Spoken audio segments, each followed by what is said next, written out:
ধন্যবাদ reading club ট্রাস্টকে আমাকে সুযোগ করে দেওয়ার জন্য। আজকে বক্তৃতার বিষয়টা হচ্ছে যে বাঙালির বুদ্ধিজীবী ক্রমবিকাশ। তো বাঙালির বুদ্ধিজীবী ক্রমবিকাশ বোঝার জন্য সবার আগে বুঝতে হবে যে বাঙালি বুদ্ধিজীবী কারা, তার আগে বুঝতে হবে বুদ্ধিজীবী কারা। তো আমার আজকের বক্তৃতার ফরম্যাটে আমি শুরুর দিকে বলবো যে বুদ্ধিজীবী হিসাবে আমরা কাদেরকে চিহ্নিত করতে পারি। এরপরে এই বুদ্ধিজীবী যারা, তারা কিভাবে বুদ্ধিজীবীর স্বীকৃতিটা পান এবং সেই স্বীকৃতি পাওয়ার যে ধরন, সেটা যুগে যুগে বা কালে কিভাবে পরিবর্তন হয়েছে, এবং এই পরিবর্তন হওয়াটাকেই আমি বলবো যে বুদ্ধিজীবীর ক্রমবিকাশ। চারটা যুগে আমি দেখাবো।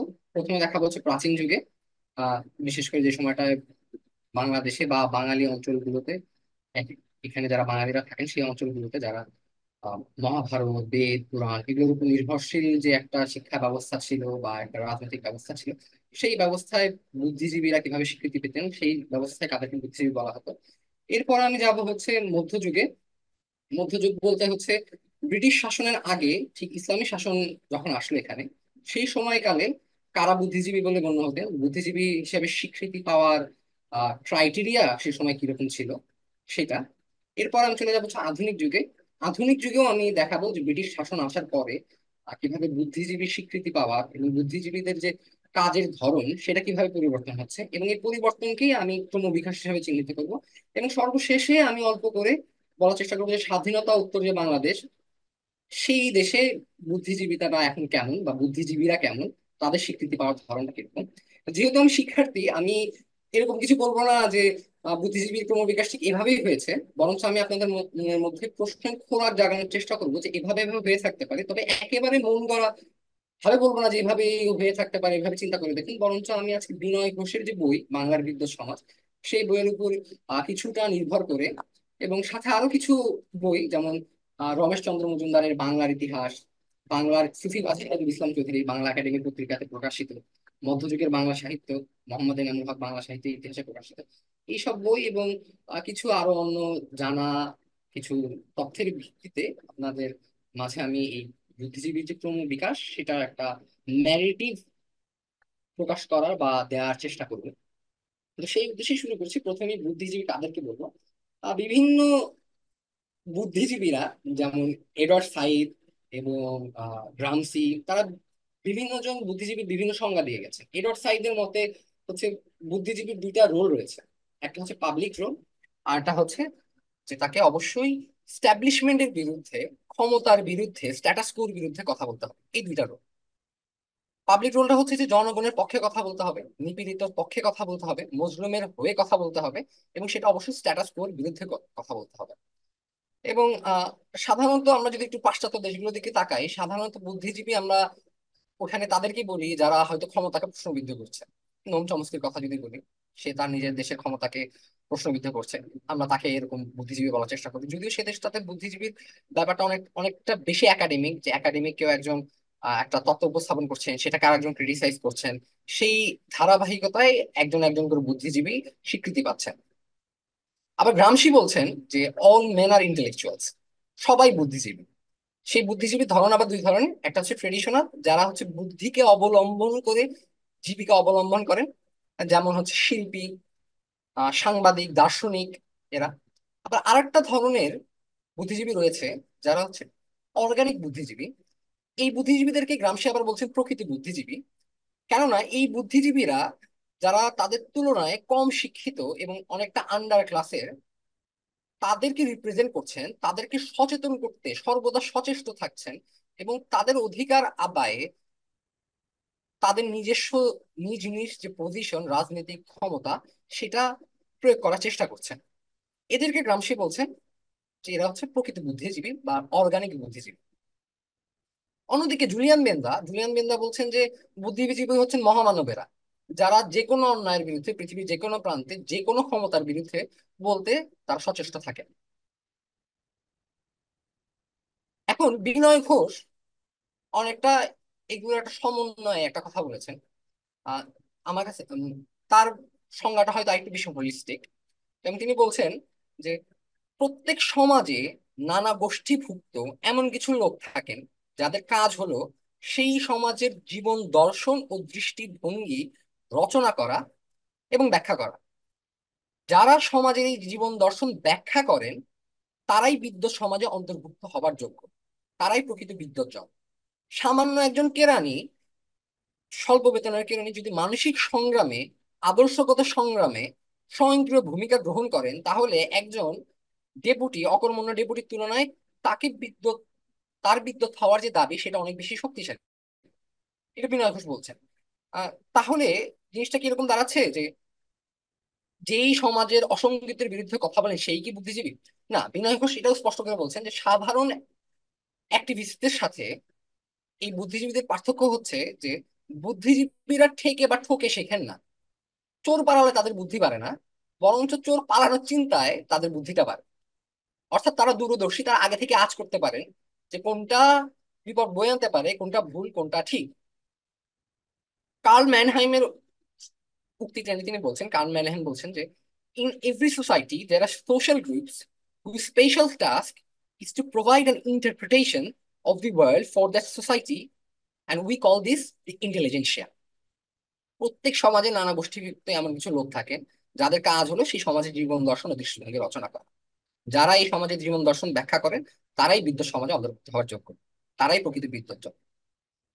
এখন এখান থেকে একটা প্রশ্ন দাঁড়ায়, বড় একটা প্রশ্ন দাঁড়ায়, যে তাহলে যারা ধর্মীয় ব্যক্তিত্ব, বিশেষ করে আমাদের এই অঞ্চলে, যেমন পীর আউলিয়া, এদেরকে কি বুদ্ধিজীবী বলা যাবে কিনা? বিশেষত যদি আমরা এমনকি যদি পাশ্চাত্যের কথাও চিন্তা করি, যে সময়টায় সেন্ট অগাস্টিনের সময় সিটি অফ গড তিনি যখন লিখলেন, যে সময়টাতে তিনি বললেন যে গডের উইলের বাইরে, গডের নিয়ম নিয়ম নীতির বাইরে যত ধরনের বিদ্যা বুদ্ধি আছে সেগুলো অগ্রহণযোগ্য, সেগুলো থাকবে না। সেই সময়কার যেসব ধর্মীয় ব্যক্তিগণ ছিলেন, আবার বাংলা অঞ্চলে সব ইসলামী চিন্তাবিদ যারা ছিলেন, যারা ধর্মই ছিল তাদের মূল চিন্তার খোরাক বা উৎস, তাদেরকে কি আমরা বুদ্ধিজীবী বলতে পারবো কিনা? এডার সাইডের কথাই যদি বলি যে না, পারবো না, কারণ এডার সাইড বলছেন যে তাদেরকে অবশ্যই সেকুলার হতে হবে। এখন সেকুলার হতে হবে, এটাকে কি মেনে নেওয়া বাধ্যতামূলক কিনা? আহ, বাধ্যতামূলক নয় এই কারণে, এই যুক্তিতে, কারণ যেভাবে বললাম যে সেভেন অগাস্টিনের সময়ে যেরকম তারা ধর্মের বাইরে সবাইকে বাদ দিয়ে দিচ্ছেন, এডর সাইডও ঠিক সেইভাবে মডার্ন যুগে এসে, আধুনিক যুগে এসে, আধুনিক যুগ অর্থই হচ্ছে এরকম যে রাজনীতির কেন্দ্রে যেখানে আগে ঈশ্বর ছিল সেখানে ঈশ্বরকে সরিয়ে মানুষকে বসানো হলো, মানুষের ক্রিয়েটিভ পাওয়ারকে রেকগনাইজ করা হলো। আমরা যদি অগাস্টিন হয়ে অ্যাকুইনাস পর্যন্ত আসি, ম্যাকিয়াভেলি পর্যন্ত আসি, আমরা এটা দেখতে পাবো যে ঈশ্বরের ক্ষমতার উৎস বাদ দিয়ে মানুষের যে ক্রিয়েটিভ পাওয়ার সেটাকে ক্ষমতার উৎস করা হচ্ছে। তো সেইখান থেকে এডওয়ার্ড সাইড যদি এখন ধর্মীয় সকল জ্ঞান তাত্ত্বিকদের কে বাদ দিয়ে দেন, তাহলে আমার মনে হয় বা যুক্তি এটা দাঁড়ায় যে আমি যাকে বিদ্বান বলছি সেই কেবল বিদ্বান, এবং আমি যা বুদ্ধিবৃত্তিক মনে করি সেটাই যে চর্চা করে সেটাই কেবলমাত্র বুদ্ধিজীবীর কাজ। এটা একটা সাবজেক্টিভ ব্যাপার হয়ে যায়। সেই কারণে সাবজেক্টিভ ব্যাপার যদি হয়ে যায়, তাহলে একটা গোষ্ঠী যার আরেকটা গোষ্ঠীর সাথে মত মেলে না, তাহলে সে অন্য গোষ্ঠীকে আঙ্গুল তুলে বলবে যে ও, ওখানে ওই গোষ্ঠীতে কোনো বুদ্ধিজীবী নেই। তো এটা একটা সাবজেক্টিভ ব্যাপার হয়ে যায়। তো এই সাবজেক্টিভ ব্যাপার যাতে না হয় সেজন্য কেউ যদি বলে যে না সেকুলার হতে হবে না, তাহলে সেও ভুল হবে না। সেকুলার না হয়েও বুদ্ধিজীবী হওয়া যায়, সেটা হয়তো সেই সমাজের মধ্যে সীমাবদ্ধ। কেননা বিনয় ঘোষের সংজ্ঞা থেকে আমরা দেখলাম যে সমাজের অসঙ্গতির বিরুদ্ধে কথা বলছে এবং যে আগে থেকেই টের পাচ্ছেন যে অসঙ্গতিটা কোথায় হতে যাচ্ছে এবং সে কি বিপদ টেনে আছে। এনাদেরকে আমরা বুদ্ধিজীবী করতে পারি। এই সকল বুদ্ধিজীবীর সংজ্ঞা আবার মেলানো যায় হচ্ছে প্লেটোর ফিলোসফার কিং এর সাথে। আহ, আমরা যদি আনি যে গ্রামসি সংজ্ঞার মূল অংশটুকু যদি নেই, যে অর্গানিক বা প্রকৃতি বুদ্ধিজীবীরা হচ্ছে নিপীড়িত জনগণের পক্ষে কথা বলবেন। আবার এরর সাইড থেকে যদি নেই যে বুদ্ধিজীবীরা অবশ্যই এন্টি এস্টাবলিশমেন্টের লোক হবেন, ক্ষমতাকে প্রশ্নবিদ্ধ করবেন। আবার বেন্দা থেকে যদি নেই যে বুদ্ধিজীবীকে অবশ্যই মহামানব হতে হবে, যে অন্যায় প্রতিবাদ করবে, যে কোনো কিছুকে ভয় পাবে না। আবার বিনয় ঘোষ থেকে যদি নেই বুদ্ধিজীবীকে তার চিন্তা থেকে শিখতে হবে, ঠকে বা ঠেকে নয়। এই সবগুলো গুণাবলী প্লেটোর যে ফিলোসফার কিং তার মধ্যে উপস্থিত।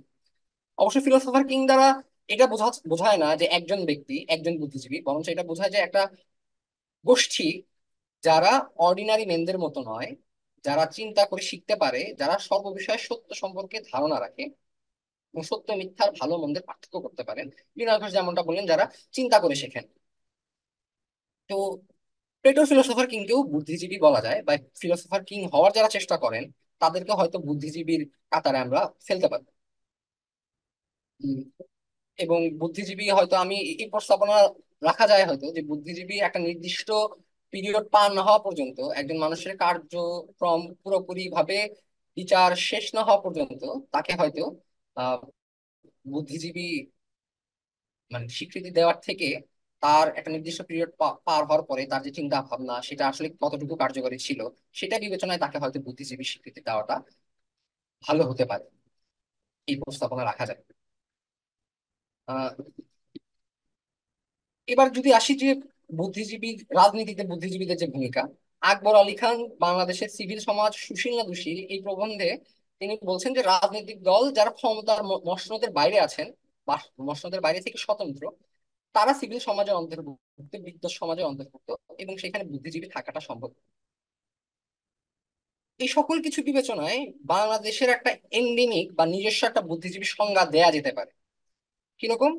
আহ যেমন বাংলাদেশের 1971 সালে যে 14ই ডিসেম্বর আমরা যে বুদ্ধিজীবী গণহত্যা দিবসটা পালন করি, সেখানে অনেকেই পেশাজীবী, তারা চিকিৎসক, তারা সাংবাদিক, শিক্ষক, প্রকৌশলী, যারা রণাঙ্গনের বাইরে ছিলেন, তারপরও তাদেরকে একদম ধরে ধরে লিস্ট করে তাদেরকে হত্যা করা হলো এই এই কারণে যে তারা স্টাবলিশমেন্টের বিরুদ্ধে একটা থ্রেট, তাদেরকে বুদ্ধিজীবী হিসেবে চিহ্নিত করা হলো। ঠিক কি কি কারণে এই মানুষগুলোকে বুদ্ধিজীবী হিসেবে চিহ্নিত করা হলো, তারা কি কি করতেন, সেই সংজ্ঞাকেও আমরা সামনে এনে বুদ্ধিজীবী একটা সংজ্ঞা নির্ধারণ করতে পারি, যেটা কিনা বাংলাদেশে হয়তো একান্ত নিজস্ব একটা বুদ্ধিজীবী সংজ্ঞা হতে পারে, যদিও সেটা গ্রামসির সংজ্ঞা থেকে খুব বেশি ব্যত্যয় হবে বলে আমার মনে হয় না।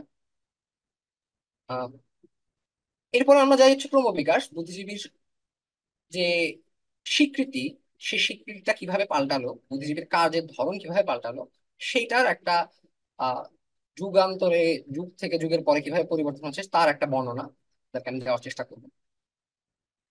একজন বুদ্ধিজীবী আসলে কিভাবে স্বীকৃত হয়ে ওঠেন সেটা দুই ভাবে দেখা যায়। একটা হচ্ছে যে স্বীকৃতি কার কাছ থেকে পাচ্ছেন এবং সেই স্বীকৃতিটা তিনি কিভাবে অর্জন করছেন। প্রাচীন যুগের কথা যদি বলি, প্রাচীন যুগে ক্ষমতার উৎস ছিল, আমরা যদি ডিভাইন অরিজিন অফ স্টেট থিওরিটার কথা জানি, যে দেবতা মানুষকে নিয়োজিত করলেন, এজেন্ট নির্ধারণ করলেন, যে যেমন আমরা প্রিস্টদের কথা যদি বলি, যেমন আহ, পাশ্চাত্যে ছিল যে প্রিস্ট, যারা প্রিস্টরা ঈশ্বর কর্তৃক নিয়োজিত এবং তারা একটা রাজা নির্ধারণ করছেন, সেই রাজাই দেশকে বা রাষ্ট্রকে চালনের যোগ্যতার অধিকারী, তারাই একমাত্র অধিকারী। তো সেরকম যদি প্রাচীন যুগে ভারত মহাদেশে চিন্তা করি, যে দেবতারা তাদের এজেন্টকে, রাজাকে অথবা উচ্চ শ্রেণীর লোকেরা ব্রাহ্মণ ক্ষত্রিয় তাদেরকে নিয়োজিত করছেন, তাহলে স্বীকৃতির উচ্চতাটা আসছে আসলে ব্রাহ্মণদের থেকে, বংশ কৌলীন্য থেকে, কুলের মর্যাদা থেকে। এবং বেদ, উপনিষদ, রামায়ণ, মহাভারতের জ্ঞানের উপর ভিত্তি ভিত্তি করে যে বুদ্ধিজীবী সমাজটা সে সময় গড়ে উঠলো, সেখানে যে কুলের এই গুরুত্ব বা কুলের এই যে সুপ্রিমেসি বা প্রাইমেসি, সেই জিনিসটা যে আছে তার একটা ছোট্ট একটা উদাহরণ যদি আমি আপনাদেরকে দিই, সেটা হচ্ছে যে মহামতি বিদুর, যে কিনা একজন শূদ্র ঘরের লোক, তিনি প্রচন্ড জ্ঞানের অধিকারী। আহ, তাকে ধৃতরাষ্ট্রের সাথে তার একটা এরকম কথোপকথন হচ্ছে যে তিনি নানাবিধ নীতি বাক্য বলছেন, তো ধৃতরাষ্ট্র খুবই আহ পুলকিত হয়েছেন। তো সে বললেন যে আরো কিছু যদি বলবার থাকে বলো শুনি। বিদুর বলেন, রাজন সনত কুমার বলেছেন মৃত্যু বলে কিছু নেই, তিনি আপনাকে সেই গুরু তত্ত্ব বুঝিয়ে দেবেন। ধৃতরাষ্ট্র বলছেন, কেন, তুমি কি কিছু জানো না? যদি জানো তাহলে তুমি বলো। বিদুর উত্তর দিলেন, আমি শূদ্রের গর্ভে জন্মেছি, জানলেও আমি তা প্রকাশ করতে পারবো না।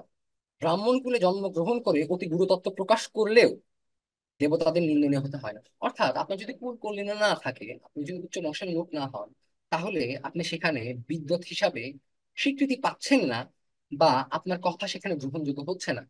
আপনি সমাজ সংস্কারে আসলে সেইভাবে কোনো ভূমিকা রাখতে পারবেন না। অর্থাৎ প্রাচীন যুগে ক্ষমতার উৎস ছিল হচ্ছে বংশকৌলীন্য, এবং সেখান থেকেই বুদ্ধিজীবীর যে স্বীকৃতি, যদি বুদ্ধিজীবী বলে সেই কালে আসলেই কাউকে চিহ্নিত করতে হয়, তাহলে সেই স্বীকৃতিটা আসছে বংশকৌলীন্য থেকে। এরপরে যদি আমরা যাই মধ্যযুগে, মধ্যযুগে বলতে আমরা যদি বুঝাই যে ধর্মীয়, বিশেষ করে ইসলামী শাসন যখন এখানে আসলো, ইসলামে আমরা জানি কয়েকটা জিনিস রয়েছে, যে ইসনাদের ব্যাপার রয়েছে, বায়াতের একটা ব্যাপার রয়েছে, মাঝহাব আমরা যেটাকে বলি, যে একজন ইমাম ধর্মীয় শাস্ত্র অনুসারে তিনি একটা তত্ত্ব দিলেন, ফিকা দিলেন, সেটার উপরে বাকিরা আরো অন্য মন্তব্য, প্রমাণ বা সেই তত্ত্বের উপরে তারা আরো পরবর্তীতে পরিচর্যা সেগুলো করছেন। তো সেই ধারাবাহিকতায় গুরু থেকে শিষ্য একটা স্বীকৃতির ধারা তৈরি হয়। গুরু যাকে স্বীকৃতি দেন সে তখন পরবর্তী গুরু হয়ে ওঠে। তো ধর্মীয় যে এই বিতর্ক আলোচনা সেটা তখন বুদ্ধিজীবীদের জীবনের গুরুত্বপূর্ণ অংশ হয়ে ওঠে সেই সময়ের জন্য। আবার যদি সুফিবাদের কথা বলি, সুফিবাদের আমরা সত্যেন্দ্রনাথ দত্তের একটা কবিতা ছিল যে দূরের পাল্লা, শিবখান তিনদার যে কবিতাটা, সেখানে একটা কথা ছিল যে পাঁচ পিরিরি শিরনি মেনে চলার টানে বৈঠা হেনে। অর্থাৎ সেখানে বর্ণনাটা অনেকটা এরকম ছিল যে কে নদী পার হবে সেজন্য সে পাঁচ পীরের যে কি বলবো আশীর্বাদ সেটা কামনা করছে। অর্থাৎ তাদের অলৌকিকতা থাকুক আর না থাকুক, জনগণ তাদেরকে একটা স্বীকৃতি দিচ্ছে যে আপনার আশীর্বাদ আমার দরকার।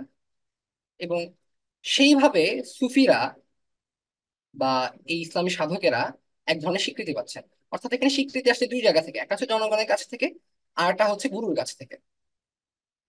তো সেই যুগে আমরা যদি ধর্মীয় শাস্ত্রের এই পণ্ডিতদেরকে বা এই সুফিদেরকে বুদ্ধিজীবী হিসেবে চিহ্নিত করতে চাই, তাহলে তাদের স্বীকৃতির উৎস যদি হয় গুরু এবং আরেকটা হচ্ছে জনগণ, তাহলে যে যার গুরুকে সন্তুষ্ট করার চেষ্টায় চেষ্ট থাকবেন বা গুরুর ধ্যান ধারণার অধিকারী হবেন। এবং সুফি টাইপের বুদ্ধিজীবী যারা, তারা জনগণকে তুষ্ট করার জন্য, জনগণের কল্যাণের জন্য চিন্তা করবেন। সেইভাবে জিনিসটাকে ভাবা যায়। এরপরে চলে আসে আধুনিক যুগে। আধুনিক যুগ প্রাচীন যুগের ঠিক উল্টো, কারণ এখানে ক্ষমতার উৎসটাও পুরোপুরি চেঞ্জ হয়ে যাচ্ছে। প্রাচীন যুগে যখন ক্ষমতার উৎস ছিল হচ্ছে দেব দেবতারা, আধুনিক যুগে ক্ষমতার উৎস হয়ে যাচ্ছে মানুষ। আমরা ওই যে বললাম যে অগাস্টিন থেকে যদি অ্যাকুইনাস পর্যন্ত পড়তে পড়তে আসি, ম্যাকিয়াভেলি পর্যন্ত আসি, আমরা দেখবো রেনেসার যে যুগটাতে, যেখানে হিউম্যানিজমই মূল কথা হয়ে উঠছে, মানবী মূল কথা হয়ে উঠছে, সেখানে আহ স্রষ্টার স্বীকৃতির বদলে মানুষের ক্রিয়েটিভ পাওয়ারের দ্বারা, রেশনাল দ্বারা কর্মের স্বীকৃতিটা প্রধান হয়ে উঠছে। তো ইউরোপের এই রেনেসা যখন, রেনেসার এই মানুষগুলো, রেনেসা দ্বারা এফেক্টেড মানুষগুলো, তারা যখন শাসন করতে ভারত মহাদেশে আসবে, সেটার একটা ঢেউ বা সেটার একটা প্রভাব অবশ্যই বঙ্গদেশে, বাংলাদেশে পড়বে, বাঙালিদের মধ্যে পড়বে, এটা খুবই স্বাভাবিক। এবং সেটাই হলো, সেটাই দেখা যাচ্ছে যে আগেকার যুগে যখন সমাজে আমার সম্মান নির্ধারিত হচ্ছিল কোল কুল্যাণী দিয়ে, সেটা ধীরে ধীরে চলে যাচ্ছে অর্থভিত্তির দিকে। কিভাবে অর্থভিত্তির দিকে? যখন ব্রিটিশরা আসলো, আসার পরে পূর্ববর্তী যে শাসন ব্যবস্থা ছিল, মোগল শাসন ব্যবস্থা ছিল, সেটাকে তারা চেঞ্জ করে একটা ইংরেজি শাসন ব্যবস্থার তৈরি করছে। এবং তাদের প্রয়োজন হচ্ছে যে তাদের ভাষায় কথা বলে তাদের কাজগুলো কেউ করে দিতে পারবে এমন মানুষের, তখন তারা ইংরেজি শিক্ষার দিকে যে জোর দান করছেন এবং সিভিল সার্ভিস যে তারা তৈরি করলেন, সেই সময়টাতে বাঙালি যারা ইংরেজি ভাষায় দক্ষতা লাভ করে ইংরেজি সিভিল সার্ভিসে বা ইংরেজদের দেওয়ানি বা অন্যান্য যে কোনো ভাবে ইংরেজদের সাথে কার্যক্রমে যুক্ত হলো, তারা একটা অর্থ প্রতিপত্তির মালিক হলো, যার ফলে সমাজে তাদের সম্মানটা বেড়ে গেল। এবং এরাই পরবর্তীতে আমরা দেখবো যে একটা সময় এই প্রতিপত্তির জেরেই তারা যখন জমিদার প্রথা ব্রিটিশরা চালু করেন, এই জমিদারগুলোর মালিক এই লোকেরাই হয়। এবং এই লোকেরা দ্বারা আমি বুঝাচ্ছি হিন্দুদের কথা, কেননা সে সময় মুসলমানেরা ইংরেজি শিক্ষা থেকে অনেকটাই পশ্চাৎপদ ছিল। হয়তো এই অনেকটাই কারণেও যে মুঘল সাম্রাজ্যে তাদের যে ভূমিকা ছিল সেই ভূমিকাটা ক্ষুণ্ণ হয়ে যাবে সেটা প্রতিবাদে, কেননা তারা ফার্সি ভাষায় পারদর্শী ছিল। তো ফার্সি ভাষাকে যখন প্রতিস্থাপন করে ইংরেজি ভাষা আনা হচ্ছিল, এটার একটা প্রতিবাদ স্বরূপ হয়তো তারা ইংরেজি শিক্ষাকে বর্জন করে থাকতে পারে। তো এই সময় যে এই হিন্দু শ্রেণী, হিন্দু লোকেরা যারা ইংরেজি শিক্ষাকে আত্মস্থ করলো, তারা অর্থবিত্ত দিক থেকে বাঙালি মুসলমান যারা তাদের থেকে এগিয়ে গেলেন। এবং তারা পরবর্তীতে ইংরেজি শিক্ষার প্রসারে আরো সচেষ্ট হলেন। যেমন আমি আপনাকে যদি সমাজ বই থেকে বলি যে রামকমল সেন 1834 সালে প্রকাশিত তার ইংরেজি বাংলা অভিধানের ভূমিকা উল্লেখ করছেন। In 1774, the Supreme Court was established here, and from this period, a knowledge of the English language appeared to be desirable and necessary. ইংরেজি শাসন ব্যবস্থার কারণে, বিশেষ করে সুপ্রিম কোর্টের কারণে 1774 সালে, যে ইংরেজি ভাষার যে একটা চাহিদা, সেটা খুবই ডিজায়ারেবল তো হলোই, এবং সেটা প্রয়োজনীয় হয়ে দাঁড়ালো। অষ্টাদশ শতাব্দীর শেষ পাদ থেকে ঊনবিংশ শতাব্দীর প্রথম তৃতীয়াংশ পর্যন্ত, অর্থাৎ ওয়ারেন হেস্টিংস সময়, সে সময় থেকে উইলিয়াম বেন্টিং এর সময় পর্যন্ত এদেশে ব্রিটিশদের শাসক নীতি ছিল ক্লাসিক্যাল প্রাচ্যবিদ্যার পৃষ্ঠপোষকতা, অর্থাৎ সরাসরি তারা একেবারে ইংরেজি শিক্ষা চাপিয়ে দিয়েছেন তা না, বরঞ্চ সেজন্য কলকাতার মাদ্রাসা, বারাণসীতে সংস্কৃত কলেজ প্রতিষ্ঠিত হয়েছিল, এবং 1811 সালে লর্ড মিন্টো তার শিক্ষা প্রস্তাবে নবদ্বীপে ও ত্রিহুতে দুটি সংস্কৃত কলেজ প্রতিষ্ঠার কথা বলেছিলেন, এবং প্রসঙ্গত এ দেশের প্রাচীন বিদ্বৎ সমাজের ক্রমানুবর্তির কথা উল্লেখ করে মন্তব্য করেছিলেন, the number of the learned is not only diminished, but the circle of learning, even among those who still devote themselves to it, appears to be considerably contracted. তারা মূল কথা এটা বলছেন যে যে প্রাচ্যের যে বিদ্যা, এই এলাকার যে বিদ্যা ছিল, সেই বিদ্যার্থীদের বা বিদ্যুৎ জনের সংখ্যা খুবই কমে গিয়েছিল। খালি যে বিদ্যার অবনতি হয়েছে তা না, বিদ্যুৎ যে গোষ্ঠী, তাদের সংখ্যাও এত কমে এসেছিল যে মিন্টো সে কথা ইঙ্গিত করছেন। রাষ্ট্র দুর্যোগ, অর্থনৈতিক কারণ, এবং প্রধানত সেকালে জমিদার শ্রেণীর পোষকতার অভাব, এই কয়েকটি কারণে প্রাচীন বিদ্বৎ সমাজের বিলোপ ঘটেছিল বলে বলা যায়। কিন্তু ফোর্ট উইলিয়াম কলেজ প্রতিষ্ঠার পর এবং সুপ্রিম কোর্ট ও অন্যান্য জেলা আদালতে জজ পণ্ডিত নিয়োগের ফলে, বিশেষ করে ইংরেজ শাসকদের প্রাচ্যবিদ্যার পোষকতার জন্য কলকাতা শহরে সেকালে সংস্কৃত বিদ্যা সমাজের নতুন একটি গোষ্ঠী গড়ে উঠেছিল। পাদ্রী উইলিয়াম ওয়ার্ডের a view of history, literature and mythology of the Hindus গ্রন্থের চতুর্থ খণ্ডে 1820 সালের কলকাতার টোল চতুষ্পাঠী একটি বিবরণ পাওয়া যায়। কলকাতায় তখন প্রায় 28 জন পণ্ডিতের টোল ছিল, এবং তার ছাত্র সংখ্যা ছিল প্রায় 173 জন।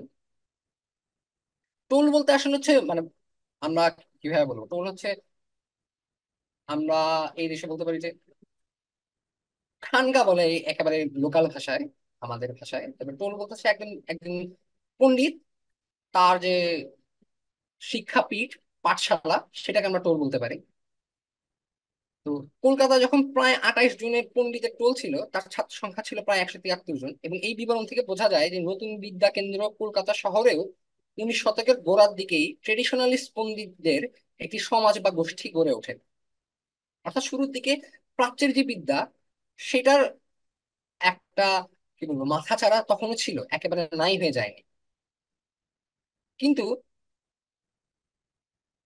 ব্রিটিশ শাসন আমলে যখন 19 শতকের প্রথম পর্বে পাশ্চাত্যের যে আদর্শ অনুগামীর সংখ্যা বৃদ্ধি পায় হিন্দু কলেজ প্রতিষ্ঠার পরে, তখন এই যে প্রাচ্যের বিদ্যা এবং পাশ্চাত্যের বিদ্যা, তার একটা আমি কি বলবো সংঘর্ষ তৈরি হতে থাকে, এবং প্রাচ্যের বিদ্যাটা কমে যেতে থাকে, পাশ্চাত্যের বিদ্যাটা দ্রুত বিকশিত হতে থাকে।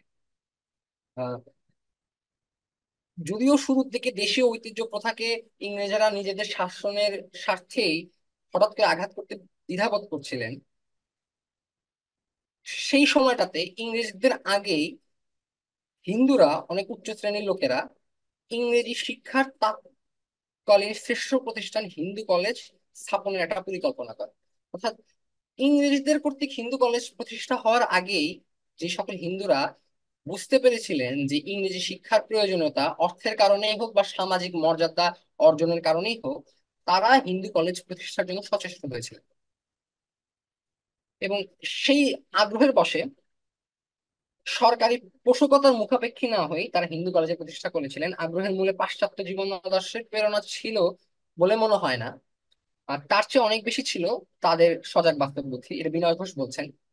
নতুন সমাজে সচল বৃত্ত যেমন মূলধন হতে পারে, তেমনি ইংরেজি বিদ্যাও যে নবযুগের অর্থনৈতিক পরিপূরকে মূলধন হতে পারে, এ সত্য তার শ্রেণীগত চেতনা থেকেই অনেক আগেই উপলব্ধি করেছিলেন। বর্ধমানের মহারাজা, শোভাবাজারের রাজপরিবারের গোপী মোহন দেব ও রাধাকান্ত দেব, ধনশালী রক্ষণশীল রাধা মাধব অথবা রাম কমল সেন ও রসময় দত্ত, এরা কেউই নবযুগের হিউম্যানিস্ট আদর্শের সমর্থক ছিলেন না, এবং তা উপলব্ধি করার মতো মানসিক গড়নও তারা ছিলেন, গড়নও তাদের ছিল না। অথচ বিনয় ঘোষ বলছেন এই কথাগুলো, অথচ এরাই হিন্দু কলেজের প্রতিষ্ঠাতা ও পরিচালকদের মধ্যে প্রধান ছিলেন। অর্থাৎ বিনয় ঘোষ যেটা বলতে যাচ্ছেন যে হিন্দুরা, আহ বা উচ্চ বর্ণের এই হিন্দু লোকেরা, তারা তাদের নিজেদের স্বার্থের উদ্দেশ্যে, অনেকটা ম্যাটেরিয়ালিস্টিক স্বার্থের উদ্দেশ্যেই ইংরেজি শিক্ষার প্রচলন হয় এমন বিদ্যাপীঠের তারা তৈরি করছিলেন। হুম। এবং পরবর্তীতে এই যে এরকম একটি ধর্মনিরপেক্ষ সেকুলার শিক্ষা প্রতিষ্ঠান স্থাপনের জন্য তারা যে কুণ্ঠাবোধ করলেন না, অথচ যদিও তারা আহ তাদের তারা খুবই হিউম্যানিস্ট নন বা তারা নিজেরা সেকুলার নন, তারপরে তারা সেকুলার একটা শিক্ষা প্রতিষ্ঠান স্থাপনের জন্য উদ্যোগী হচ্ছেন। তার কারণটা বিনয় ঘোষ এভাবে ব্যাখ্যা করছেন যে মানি ইন্টেলেক্টের কোরিলেশন স্থাপনের জন্য। ধনতান্ত্রিক নবযুগে টাকা যেহেতু নিউট্রাল, তাই নবযুগে বিদ্যাও নিউট্রাল হওয়া বাঞ্ছনীয়। তিনি সিমেলের ভাষা উল্লেখ করে বলছেন, the intellect as such is a amoral, it is neutral like money, which lends itself without protest to the most dastardly machinations. এটা জিনিসটা অনেকটা এরকম যে টাকার গায়ে যেরকম লেখা থাকে যে চাহিদা মাত্র ইহার বাহককে দিতে বাধ্য থাকিবে, তো তাদের উদ্দেশ্য অনেকটা এরকম ছিল যে সার্ভিসম্যান তৈরি করা বা সিভিল সার্ভিসে যোগদান করতে পারবে এরকম আহ জনগোষ্ঠী তৈরি করা, যারা শাসক গোষ্ঠীকে তাদের যে কার্যক্ষমতা সেটা তারা শেয়ার করতে পারবেন, লেন্ড করতে পারবেন, তাদের হয়ে কাজ করতে পারবেন এই বিষয়ে। এবং সেই সময় এই শিক্ষাটা আমরা আরো দেখতে পাই যে এটা শুধুমাত্র উচ্চবিত্ত বা মধ্যবিত্ত যারা তাদের উপর থেকে ছড়িয়ে পড়ে। এটার একটা বড় কারণ হচ্ছে যে মেকেলের যে ফিল্ট্রেশন পলিসি, যে উচ্চবিত্ত এবং মধ্যবিত্তদের মধ্যে শিক্ষার প্রসার ঘটালেই সেটা একসময় চুয়ে চুয়ে চুয়ে নিচ পর্যন্ত পড়বে, নিম্নবিত্তদের কাছে পর্যন্ত পৌঁছাবে। সেটারও অনেকটা কারণ যে এটা অনেকটা ধনকেন্দ্রিক বা সম্পদ যাদের হাতে রয়েছে তাদের হাতে অনেকটাই শিক্ষা ব্যবস্থাটা আটকে গিয়েছিল। আর শিক্ষা ব্যবস্থা যখন তার ধন সম্পদশালীদের হাতে আটকে যাচ্ছে, তখন এখান থেকে আসা বুদ্ধিজীবী যারা, তাদের কার্যক্রম আসলে অনেকটা এই ধনতান্ত্রিক একটা কাঠামোর মধ্যে আটকে যাচ্ছে। একেবারে রুট লেভেল থেকে আসা মানুষের চাওয়া পাওয়া সেই জিনিসটা আসলে ওইভাবে রিপ্রেজেন্ট হতে পারছে না। এইটা বিনয় ঘোষেরও কথা যে উম, ধনতান্ত্রিক একটা কাঠামোর মধ্যে আটকে যাওয়ার কারণে খুব বেশি সংস্কার আসলে সম্ভব হয় নাই, এটা তারা বলছেন। তো এরকম আরো অনেক উদাহরণ তিনি দিয়েছেন,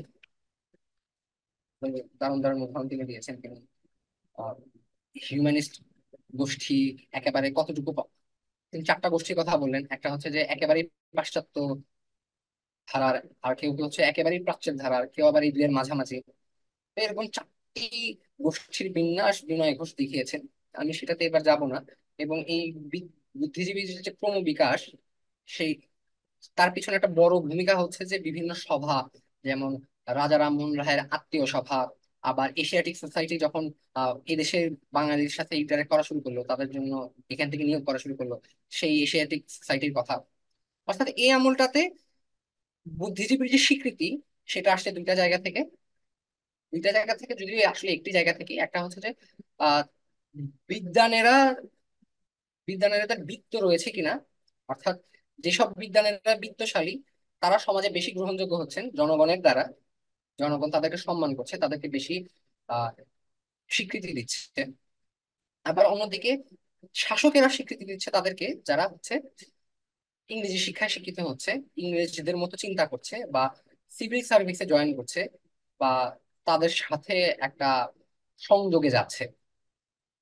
খেয়াল করে দেখা যায় যে এই বিত্তশালীরা আর এই ইংরেজদের কর্তৃক পাওয়া বিদ্য বিদ্যুৎ জনেরা দুজনে আসলে একই ব্যক্তি, দুইটা আসলে একই গোষ্ঠী। এবং সেই ক্ষেত্রে আমরা এক কথায় বলতে পারি যে সম্পদ থেকে আসলে এই সময়টাতে স্বীকৃতিটা স্বীকৃতির একটা বড় উৎস হচ্ছে এই সম্পদ। এবং পরবর্তীতে অবশ্যই বিদ্যা অর্জন, সেটা অবশ্যই রয়েছে।